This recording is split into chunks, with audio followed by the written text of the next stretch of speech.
Sinabi nila, ninenervyos ang past presidents para lalo akong ninenervyos ngayon.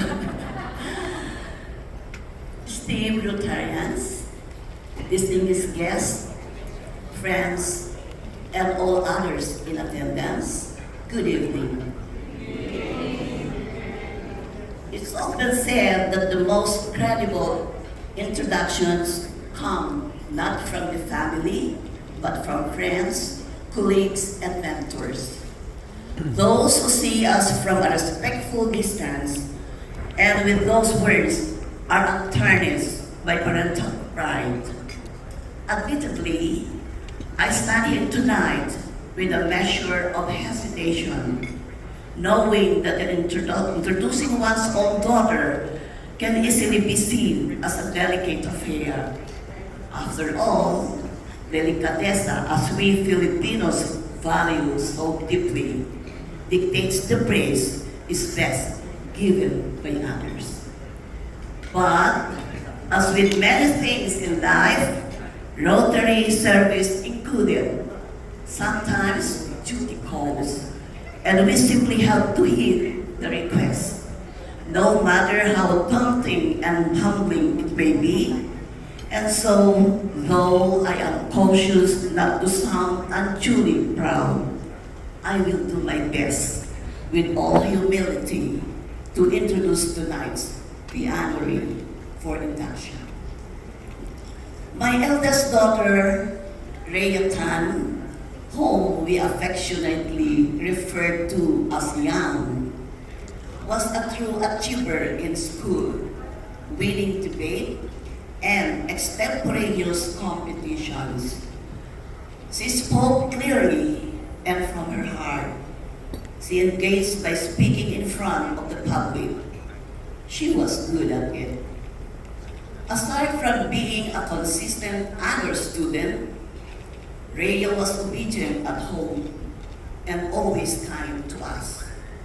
She recognized the importance of family from an early age, and she drew strength from it. When she went to college, she honed her communication skills by working as a radio DJ. She captivated the audience with her voice. She enjoyed speaking to them and sharing experiences. She trained for Avon after graduating from college and before taking on the role of Director of Marketing at an appliance firm. During those years, her marketing skills grew till they were entirely flourishing. Her marketing style was honest, creative, and outstanding. With those marketing abilities, Rhea founded her own company, and that is Beautyderm, a popular beauty and wellness brand. It has expanded and now includes sober brands. She established the brand with passion, creativity, and hard work. She began selling soaps at our old house and has already been in business for 16 years, making her one of Pampanga's most successful women. As a leader, she is continuously listening to others. She advocates for others. She isn't selfish. She feels it takes a village to run a business. Rhea is honest and always leads with kindness.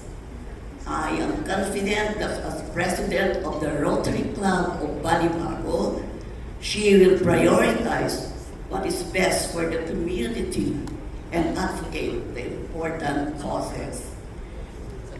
She was born with the desire to help people. I miss her now, and I am extremely pleased of what she has accomplished in her life and will accomplish as president of the Rotary of Balibago. With or without a camera, she maintains her humility with elevating the spirits of underprivileged. I love you, anak. Oh. I may God bless you at the local club of Balibago. Everyone, I am honored to introduce to you or present to you my daughter, Rhea Anicoche. Thank you very much, Mama Pasing, for that warm and wonderful introduction. Maraming salamat, Mama Pasing. Very